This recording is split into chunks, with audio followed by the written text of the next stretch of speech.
গোটেই কথাটো হ'ল যে পঞ্চায়ত ইলেকশ্যনত যিবিলাক ব্যক্তি থিয় হয় তেওঁলোক সকলোৱে জনা বুজা ব্যক্তি আৰু 300তকৈও ওপৰত জিলা পৰিষদৰ সদস্য সংখ্যা আছে আৰু পঞ্চায়তৰ যি মেম্বাৰ সি প্ৰায় 2000ৰো ওপৰত আছে।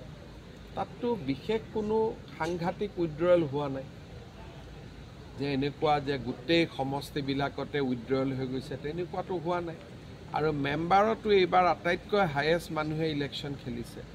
গতিকে যদি কিবা ঘটনা ঘটিলহেঁতেন তেতিয়াহ'লে অসমৰ চাৰিওফালৰ পৰা খবৰবোৰ আহিলেহেঁতেন।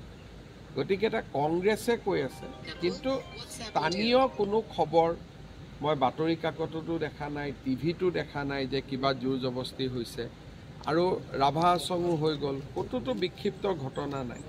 গতিকে তেওঁলোকে যদি কিবা ক'ব পাৰে, তেওঁলোকে কৈছে যে অমুক জেগাত অমুক হৈছে, তো ইমান অসমত 22,000 গাঁও আছে, তাৰ ভিতৰত তেওঁলোকৰ উদাহৰণ দিয়ে এটা নহ'লে দুটা। গতিকে যেতিয়া 22,000 গাঁৱত ইলেকশ্যন হ'ব, ক'ৰবাত নহয় ক'ৰবাত এটা দুটা খুটি নাটি থাকিব। সেইখিনিকে যদি তেওঁলোকে প্ৰশাসনক জনায়, প্ৰশাসনে তৎকালীনভাৱে ব্যৱস্থা গ্ৰহণ কৰিব, প্ৰশাসন নিৰপেক্ষ থাকিব, আৰক্ষী জিলা প্ৰশাসন নিৰপেক্ষ থাকিব। আমি বিচাৰোঁ যে ইলেকশ্যনটো ভাল কৰি হওক আৰু ইয়াত কোনো গণ্ডগোল হ'ব নালাগে, খেলি মেলি হ'ব নালাগে আৰু অসমৰ সুনামত যাতে ক'তো চেকা নপৰে। সেইকাৰণে কংগ্ৰেছে সদায় চেষ্টা কৰে অসমক বদনাম কৰাৰ কাৰণে। মোৰ কথাটো হ'ল যে স্পেচিফিক অভিযোগ দিয়ক, কোনোবা যদি ব্যক্তিয়ে আপোনালোকক কিবা হাৰাশাস্তি কৰিছে আমি লগে লগে একশ্যন ল'ম। কিন্তু এই মুহূৰ্তলৈকেতো তেনেকুৱা কোনো খবৰ নাই যে অমুকে কিবা এজাহাৰ দিছে। প্ৰদ্যুৎ বৰদলৈ আৰু ভূপেন বৰাই DGPক কৈছে, কিন্তু কেণ্ডিডেট কোনেওতো ক'তো এজাহাৰ দিয়া নাই। যদি কিবা এজাহাৰ দিয়ে আমি তৎকালীন ব্যৱস্থা হাতত ল'ম। হাৰিবৰ কাৰণে তেওঁলোকে হাৰা জিকাৰ ৰিজাল্টটো আপোনালোকে জানেই যে কি হ'ব কি নহ'ব।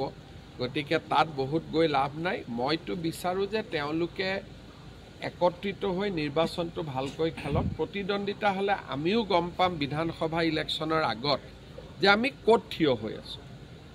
আমিও জানিব লাগে যে আমাৰনো আজি লোকসভা হৈ গ'ল, প্ৰায় এটা বছৰ হ'ব, বিধানসভা ইলেকশ্যন এটা বছৰ পিছত আছে।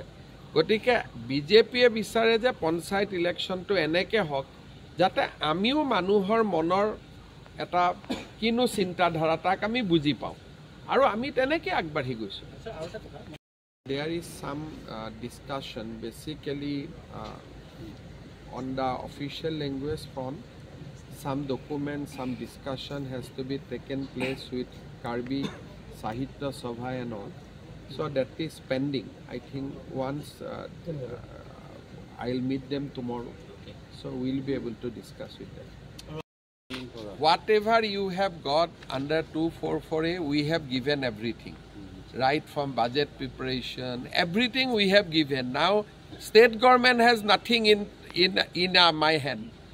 I cannot do anything in now Karbi Anglong. I have given everything.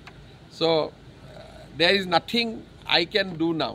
I have given my power to budget. I have given every department.